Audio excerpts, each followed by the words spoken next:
When Grant Beale was 5 years old, he developed a horrible pain in his leg. Within an hour, a black spot appeared. Grant was rushed to the emergency room. After Grant was misdiagnosed by doctors several times, it was unlikely he would survive. In what would have been his final breathing moments on Earth, Grant's aunt, an ER nurse, diagnosed his infection, necrotizing fasciitis, a flesh-eating bacteria that was literally eating Grant alive. In order to remove Grant's infection, he had to have 3 consecutive amputations. The final surgery resulted in a transfemoral amputation all the way up to his hip. I think it was my dad who came over and sat us all down on the grass and just told us what was wrong with Grant, and then that we had to amputate his leg.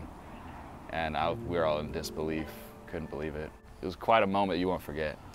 I have seen necrotizing fasciitis in patients before, and unless you amputate the limb, they don't usually survive. It was touch and go. He spent about 2 weeks where we just weren't 100% sure whether we would make it. But once the limb was amputated, I saw the turnaround, and then I knew he was going to be okay. But it was going to be a journey. The earliest memories I can think of was my amputation. It's so weird because, like, if I can remember back to that point and nothing before that, that's the weird part. Take a picture.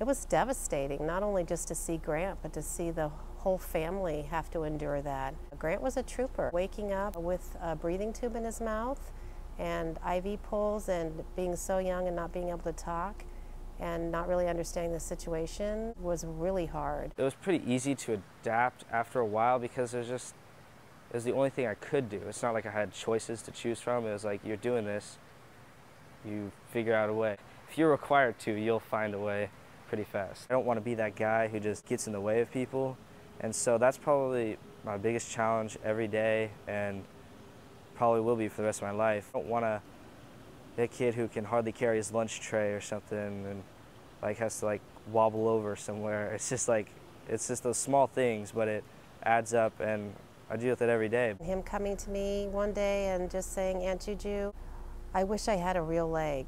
And just talking through that with him, and him realizing that he was going to be somebody regardless of his leg or not having his legs. It would help me as an individual to overcome these obstacles, because I mean, some people give up and then you're just back at where you started, and I don't want to be there for the rest of my life. He has to give himself a shot every day.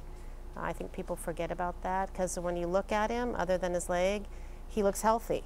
But you don't know when that neutrophil count drops and he could get really sick. So we don't know what the future holds for him. I always have to take my injections every night. Otherwise, I have a very high chance of getting sick. And even when I do take my shots every night, I still get sick. He appreciates what's in front of him, and he looks at beauty, I think, in a different way. I think he looks at people's beauty on the inside, and it's not always about what you look like on the outside.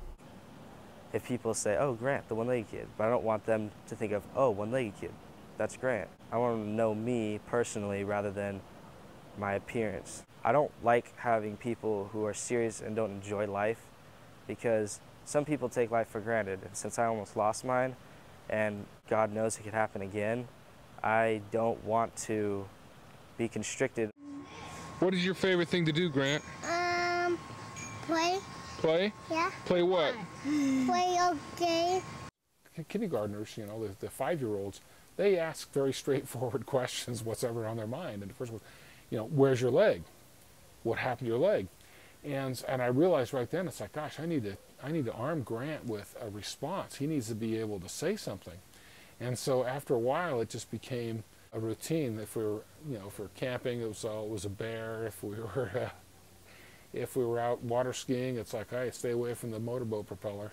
I want to do whatever I can, and I want to conquer my achievements. Everything I want to do, I want to be able to do it. I don't want to be limited. Here you are with one leg, and he has to carry his ski and also get around on his poles. And he's put forth with that challenge right off the bat, right after he gets his lift ticket, and he basically just figures it out. Grant's always impressing me with the different things he's able to do, and he's very inspiring to a lot of people, including me. There isn't anything that kid won't try or won't do. And he's come to me a million times and said, Aunt Juju, can I do that rock climbing? And I said, can you? And he says, yes. I said, go do it. And he does it. It's also really a thrill to watch him be able to play as good as he is, given that he's playing water polo with one leg. That's one of the reasons, if I ever think about giving up, I always think about that, like, oh, why'd this happen to me? You know, like, there has to be some sort of reason, and that's a great way to push myself forward. He has the ability to talk with just about anybody and understand a lot of different life positions and make people comfortable with regards to who he is, and also make them feel good about taking the time to understand who they are. I want to push myself to my limits and my highest point, wherever that might be. And I want to be able to help other people get there, because some other people might just give up, and that's not a way to live your life. He's just got such a great spirit, and he's just very motivated, and I think that people take that energy and feed off of him. A, B, C, D, E, F, G, Q, O, S. I was just thinking about what my future is going to be like, because I'm going to my junior year, and I want something to look forward to after high school. And with the grades that I was getting at Washington, I had nothing to look forward to. I didn't know what I was going to do. And I didn't have too much hope for really getting into a college or anything. I wasn't taking initiative to try to achieve that goal. I looked back on my transcript and I started to realize, if I keep this up, I'm not going anywhere. Like, I'm not going to be able to do what I want to do.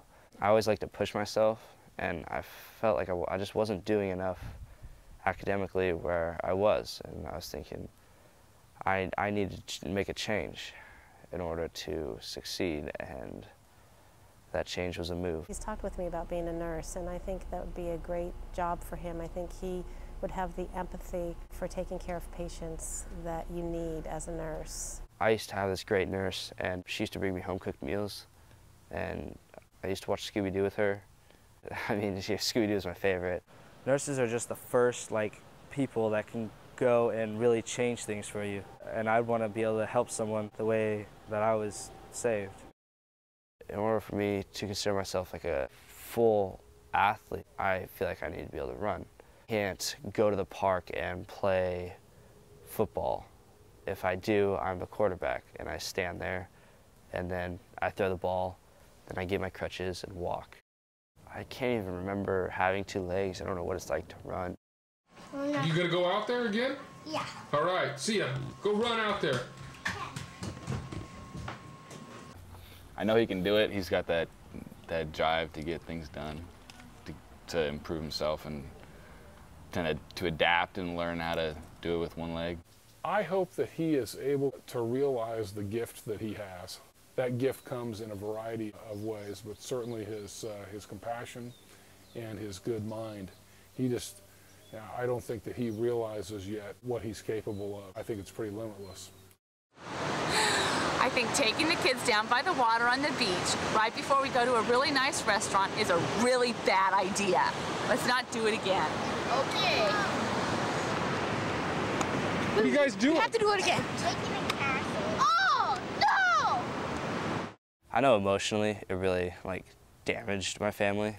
My parents, since they're divorced, I mean, back when I was a kid, they were able to talk to each other and stuff and work through it. It was really hard on both of them when it happened, but everyone's pretty much moved on. They're just really accepted. There's nothing they could do. I mean, they did the best thing they could. There is so much that I learned in the process of him losing his leg in just a variety of subjects, and a lot of them very complex. And I would almost say that life would be boring without that event, which seems strange, but it really is true. There was so much depth into life that was gained. There's so much complexity and problem solving on a variety of issues that occurred because of the loss of his leg. My message to everyone is, be all you can be.